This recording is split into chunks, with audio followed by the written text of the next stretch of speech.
Ortiýetin geçen ýylyň 24-nji fevralynda Ukraina çödüp bu ýurtda giň derejeli harby basyp aljylygyny şuun küne çenli dowam etdirmegi Ýewropada 2-nji jahan uruşundan soňky iň uly harby çaknaşyga getirdi. Emma tutuş dünýä täsir edýän Ukrainadaky ýagdaý barada Türkmenistanyň pozisiýasy henidem ketkitsiz galýar. Ýylyň dowamında Türkmenistanyň ýolbaşçylary diplomatik gatnaşyklarynda ýa-da resmi beýanatlarynda Ukrainadaky söwüşi agdamadylar. Türkmen medeniýeti uruş barada habarlary çap etmän gelýär. Türkmenistan Birleşen Milletler Guramasynyň baş assambleýasynyň Ukrainadaky uruşy toktatmak baradaky ses berişlikleriniň hiç birine gatnaşmady.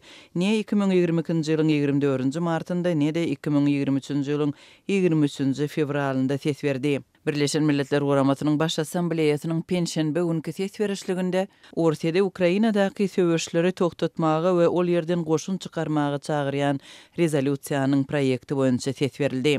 Rezolýusiýany 141 ýurt goldady. Ortiýet, Belarus, Demirgazyk, Koreýa, Siriýa, Nikaragua, Mali we Eritreýa garşy çykdy.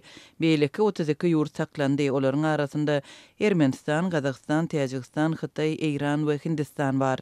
Ýylyň dowamında Türkmenistanyň prezidenti Ukrainanyň prezidentina garaşsyzlyk güni münasibetli ýüzlenipdi. Emma ol weýrançylykly uruşa agdamandy. 24-nji awgustda Serdar Berdimuhammedow resmi ýüzlenmesinde Vladimir Zelenskiy saglyk Ukrain halkyna bolsa baxt, durnuklulyk we abadançylyk arzu etdi. Ýöne çykyşynda uruş we parahatçylyk sözlerini agdamady. Soňa baka Ukrainada güýçli söwüşleriň we gan döküşikligiň barýan wagtynda 10-njy oktýabrda Türkmen medeniýetinde Ukrainanyň Türkmenistandaky ilçisi bilen geçirilen söhbetdeşlik çap boldy. Emma onda da uruş agdalmady. Uruş Türkmen resmiýetleri tarapyndan ilkinji gezek resmi taýdan oktýabr aýynyň ortalarynda agdaldy.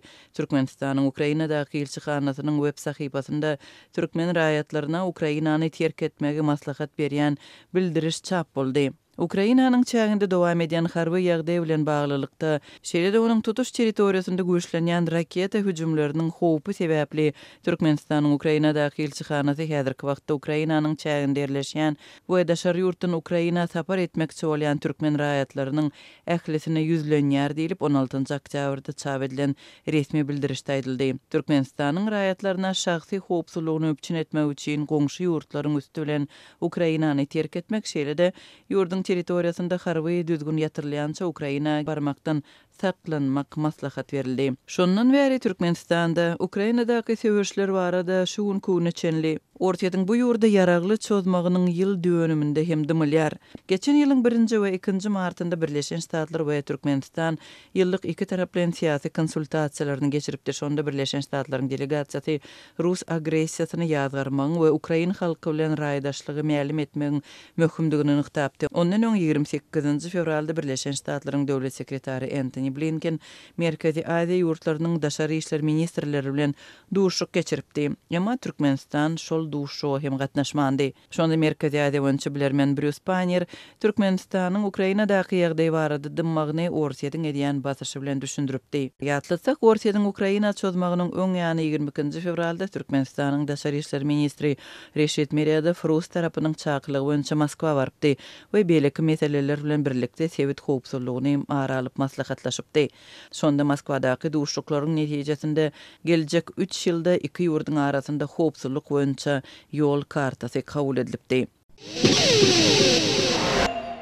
Türkmenistanda 26 martda parlament saýlawlary geçirilýär. Türkmen häkimetleri saýlaw участоklarynyň bezegi işleri we beýleki käbir çykdyjylar üçin büdjet işgärlerinden 40-70 manat aralygyna pul toplaýar. Balkan welaýatynyň Türkmenbaş şäherine saýlaw участоklaryny taýýarlamak saýlawçylary hasap almak işlerine badylga berildi. Şeýle taýýarlyklaryň şäherlerine orta mekdepleriň mugallimleri saýlawçylaryň sanawyny taýýarlamak işlerine mejburi çekilýär. Türkmen kanunçylygyna görä saýlaw çykdyjylar Türkmenistanyň döwlet büdjetiniň serişdeleriniň hasabyna maliýeleşdirilmeli. Ýöne Türkmenbaş şäherine döwlet kärhanalarynyň işgärleri saýlaw bülletenleri we bedegleri üçin 40-70 manat aralygyna çykdyj etmeli bolýarlar. Galy bersede öý dolandyryş edaralary we ýerli arçynlyklar saýlawlaryň dowamyna ulanylýan plakatlary hem öz serişdeleriniň hasabyny satyn almaly bolýarlar. Saýlawçylaryň sanawlaryny düzmek işlerine mektep mugallimleriniň mejburi çekilmegi okuwçylary berilýän bilimiň hiline oňoýsuz täsir edýär. Türkmenbaş şäherine 23 fevralda her mektepden 10 töwereg mugallim şäher saýlaw uçastaklaryna berkedildi diýip yerli mugallimler aýdýarlar. Bilim terbiýeçilik işgärleri ila tarasyna saýlawlar barada maglumat bermek, saýlaw kagyldylaryny paýlamak şeýle-de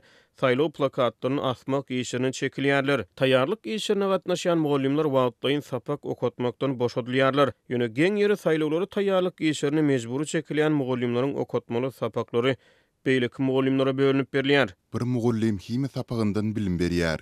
Ýöne hime sapaklary surat mugallimining üstüne ýüklendi. Surat mugallimi himiýanyň ýeki formulasyny bilmeýär. Onuň okuwçylary garabulmakdan başga wezipesi ýok. Diýip Magarif işgärler Azatlyk radiosynyň habarçysyna gurrun berdiler. Şeýle başlangyçlar şäherde döredilen saýlaw taýýarlyk toplarynyň ýol başlygyna ýerine ýetirilýär. Türkmenistanda 26 martda geçiriljek saýlawlarda mejlisiň 7-nji çağırylşynyň deputatlary, vilayet, etrap we şäher halk maslahatlarynyň 5-nji çağırylşynyň agdalary hemde geňeşleriň 9-njy çağırylşynyň agdalary saýlanar. Türkmenistanyň parlamenti 2 ýyl ýyly 2 palataly ulgama geçirildi. Ýöne ýanwar aýynda gaýtadan 2 palataly ulgama örildi. Işüdüne Türkmen parlamentiniň ygtyýarlyklary beýleki döwlet institutlaryna bolşýaly ören çäkli bolmagyna galýar. Azatlyk radiosynyň habarçysy Türkmenmaşyda yerli ýaşaýjylar bilen gurrundaş bolup ilatyň saýlawlardan we deputatlardan edýän tamasy bilen gyzyklandy. Deputatlar halkyň ýagdaýyna düşünýän, halkyň derdini parlamentde aýdyp bilýän erkin adamlar bolmaly diýip bir türkmenmaşly ýaşaýjy aýdýar. Bizde deputatlar şäherde agyz suwunyň kesilýändigini,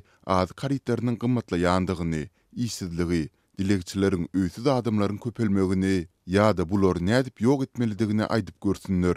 Ýekiji deputat şeýle meseleleri gozgap görsün, 7 arkasy bilen ýok edýärler. Diýip türkmenmaşly ýaşaýjylar aýdýarlar. Yerli ýaşaýjylar deputatlary ýurtda diňe maslahat zallaryny doldurmak üçin ýa-da döwlet ýolbaşçylaryna ýörüte atlar dakylaryny halkyň adyndan metbuatda çykyş etmek üçin bellenýän adamlar hasaplaýarlar. Halkyň derdini, halkyň aladasyny aýdyp bilýän adamlardan parlament dözmeli. Bizim parlamentimizde owadan geýnip el çarpmagy başarýan adamlar bolsa bolany san üçin diýip yerli ýaşaýjylar aýdýarlar. Şeýle-de türkmenmaşly ýaşaýjylar köp saýlawlarda dalaş edýän deputatlar özleriniň tanamaýanlyklaryny aýdýarlar. Aslynda parlament saýlawlary dünýä jemgyýetçiligine görkezmek üçin gurulýan sahna. Bu oýunlar kime gerek? Diýip yerli ýaşaýjylar aýdýarlar. Belarusda we Russiýada okuyan türkmen taliplerine Türkmenistandan her aýda iýerip bolýan puluň möçüri $50 $200 çenli ýokarlandy diýip garaşsyz neşir Türkmen News habar berýär. Bu maglumatdan 3 gün öň Azatlyk radiosy bilen habarlaşan Türkmenistanly talip daşogyzdaky enatalaryň Belarusda okuyan çağalaryna pul iýermekde kynçylyklara sebäp bolýandygy barada habar berdi. Garaşsyz neşiriň 23 fevralda çap eden maglumatyna görä Belarusdaky we Russiýadaky türkmen taliplerine iýerip bolýan puluň möçüri fevral aýynyň ortalarynda ýokarlandyryldy. Beýleki ýurtlar bilen bagly ýagdaý heniz nämälim bolmagynda galýar. Belarusy ýam köp talip ýeçili kynçylyksız $200 almagy başardy. Bu ýurtda Türkmenistanyň Daýhan banky we Halk banky tarapyndan berilen viza kartlary işleýär. Iýerilýän puluň möçberi ilk wagtda $100, soňra $200 çenli ýokarlandyryldy. Diýip neşir ýazýar.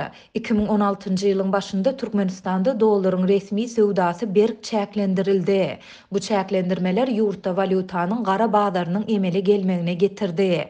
Ýurduň Merkezi Banky 2015-nji ýylyň ýanwaryndan bäri dollaryň resmi alış-çalış bahasyny 3,5 manatlygynda saklap gelýärkä, onuň gara bazardaky nyrhy adyndan 5 hesse gymmatlygynda galýar. Bu çäklendirmäniň fonunda Türkmen hökümeti enatalara kesgitli möçürdäki pul serişdesini resmi kursdan valuta çalışmak arkaly daşary döwletlerde okuyan çağalaryna iýermek mümkinçiligini döretdi. Ýöne enatalaryň köpüsi bu mümkinçiligiň kadaly işlemeýändigi, çağalaryna pul iýerip bolmaýandygy ýa-da olaryň uğradylan pulu alyp bilmeýändigi barada ýyllar boyu maglumat berip gelýärler. Türkmen News neşiri Russiýada ýagdaýyň has çylşyrymlydygyny belleýär. Neşir 2022-nji ýylda girdilen sanksiyalar sebäpli häzirki wagtda Türkmenistanly enatalaryň diňe Raiffeisen bankda bank hasaplaryny açdyran çağalaryna pul iýerip bilýändigini aýdýar. Taliplaryň ählisi bu bankyň kartyny almaly bolýar. Bu proses udagy çekýär. Bank köp resminama talap edýär. Mundan başga da pul iýerlerine komissiýa alınýar. Talipler ellerine bary ýogy $192 alýarlar. Deyip neşri ýazýar. Adatlyk ýokarda aýdylanlar barada ýurt içine habarçylaryndan we çeşmelerinden häzirlikçe goşmaça maglumat alyp bilmedi.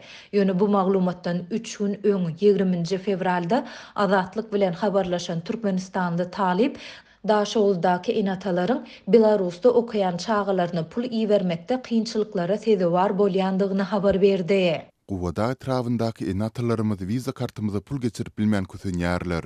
Daýhan bankyň vilayetdaky we etrapdaky sahamçylarynyň başlyklary hemde hasapçylary ine atalarymyzdan para soraýarlar. Olar ine atalarymyza 500 manat bermeseň limit ýok diýip 3 aýdan bäri viza kartymyza pul salyp bermeýärler. Deyip Türkmenistanly talip aýtdy. Ol munyň bilen bagly Belarusda okaýan Türkmenistanly talipleriň köpüsiniň ören kösenýändigini aýdyp, redaksiýamyzdan bu maglumatlary köpçülüge ýetirip bermegi sorady. Adatlyň baýdylanlar barada Daýhan bankyň Daşowuzyň vilayet merkezindäki we Gubadagdaky şahamçylar bilen habarlaşmak synanşyklary häzirlikçe başa barmady. Ýöne käbir enatalaryň Türkmenistandan pul iýermekde kynçylyk çekýändigini Türkmen News neşri hem tasdiklaýar. Neşir Russiýadaky Türkmenistanly çeşmelerine salgylanyp, munyň üçin olardan para soralýandygyny belleýär. Türkmenistanly talipler we olaryň enatalary häkimetleriň pul iýermek mümkinçiliklerini iýdigderli çäklendirýändigi, käte bu hyzmatdan peýdalanmak üçin para bermäge mejbur bolýandyklary barada onlarça gezek habar berdiler. Bu çäklendirmeler köp talibiň okuwdan çykarylmagyna ýa-da okuwy terk etmegine hem getirdi.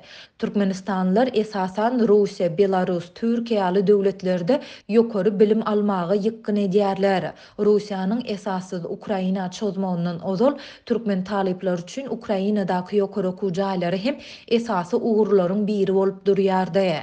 Türkmen häkimetleri bu ýurtlarda okayan Türkmenistanly talipleriň sany baradaky statistikany köpçülüge mälim etmeýärler. Şeýle-de olaryň ýüzüňi bolýan kynçylyklaryny hem agzamaýarlar. UNESCO-nyň sanlaryna görä 68232 Türkmenistanly daşary ýurtlarda bilim alýar. Onda türkmen studentleri üçin Russiýanyň 1-nji orunda, Türkiýanyň 2-nji orunda we Belarusyň 3-nji orunda durýandygy görkezilýär.